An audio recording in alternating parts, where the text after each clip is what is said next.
మావా, మన ఫ్రెండ్స్ మన మాటల్నెందుకు సీరియస్గా తీసుకోరో తెలుసా? నిజం చెప్పాలంటే ప్రాబ్లం వాళ్ళల్లో కాదు, మన బిహేవియర్లో ఉంది.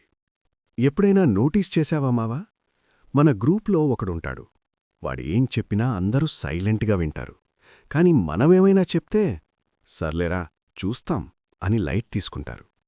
అప్పుడు మనకి లోపల కొంచెం బాధనిపిస్తుంది. నేను చెప్పిందెందుకు ఎవరూ సీరియస్గా తీసుకోరు అని. కానీ ఒకసారి కామ్గా ఆలోచిస్తే అర్థమవుతుంది, మనం మాట్లాడేది ఎక్కువ, చేసేది తక్కువ అని.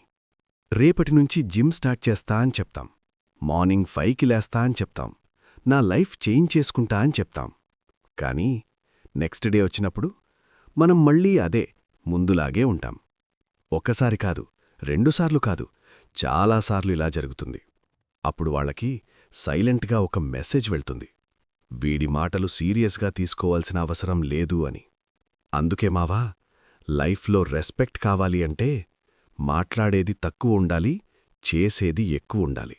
ఎందుకంటే మనుషుల్ని మన మాటలు ఇంప్రెస్ చేయవు, మన యాక్షన్సే ఇంప్రెస్ చేస్తాయి. చెప్పడం ఈజీ మావా, కానీ చేసి చూపించడమే రియల్ సెల్ఫ్ ఇంప్రూవ్మెంట్.